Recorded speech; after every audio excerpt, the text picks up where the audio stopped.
1996. Michel de Geguer rencontre Roberto De Mattei qui lui expose 3 scénarios pour la suite de temps. En 2019, on peut constater que les 3 se sont réalisés d'une façon stupéfiante à la lumière de ce qui s'est passé depuis. Voici les propos du professeur De Mattei. Un scénario possible est celui d'un conclave qui verrait l'élection de Martini, progressiste près de Bergoglio, ou d'un candidat qui soutiendrait Martini, s'il s'est trouvé que l'évidence de sa supériorité et la notoriété de sa condition de faveur en disposent les cardinaux. En ce cas, nous verrions la mise en œuvre de son programme, qui est un programme de démantèlement de la papauté. On commencera par la liquidation de l'enseignement moral en invoquant le primat de la pastorale. L'enseignement dogmatique suivra par conséquence nécessaire. Aucune institution ne peut durablement maintenir des principes dont elle a commencé à proclamer que leur application était facultative, leur pertinence relative. La stratégie la plus probable ne sera pas la négation frontale de l'enseignement dogmatique, mais la stratégie du chaos, laisser faire au nom de la collégialité, de la démocratie, d'un épiscopat ignorant de la juridiction universelle du Saint-Père, des expériences contradictoires que l'on proclamera toutes légitimes et d'où procédera une désorientation universelle. On détruira les vérités les mieux établies, les lois les plus saintes en multipliant les exceptions.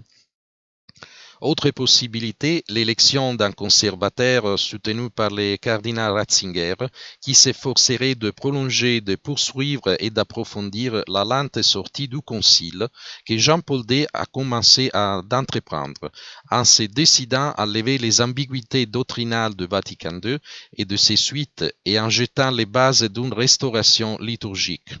En ce cas, nous aurons une papauté assiégée.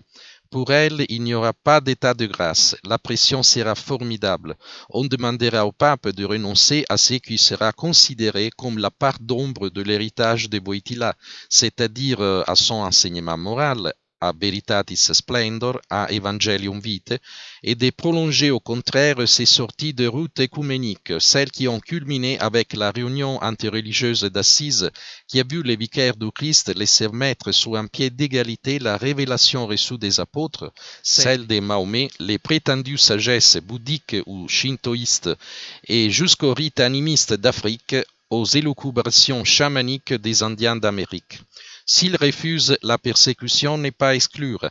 Elle ne prendra certes pas la forme sanglante des premiers siècles, mais elle procédera d'une combinaison de campagnes médiatiques, rumeurs, harcèlements, calomnies, visant à réduire les chrétiens à la mort civile. L'opinion publique sera convoquée pour des procès solennels, où les droits de la défense seront bafoués avec une parfaite bonne conscience.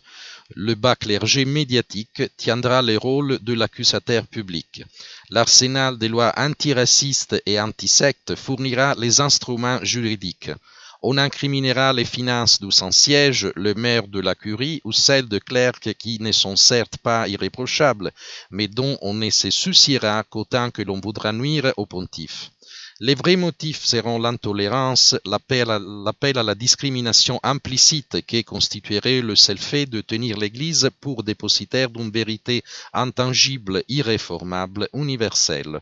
Ce seront les nouveaux jeux du cirque.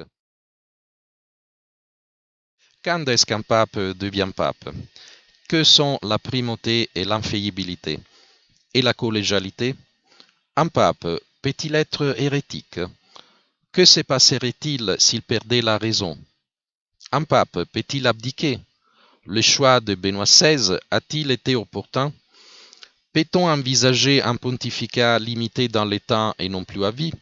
Ce sont à ces questions parmi d'autres que Roberto De Mattei répond avec une grande clarté, prenant appui sur des exemples historiques précis ainsi que sur les magistères de l'Église et les théologiens les plus sûrs qui soient.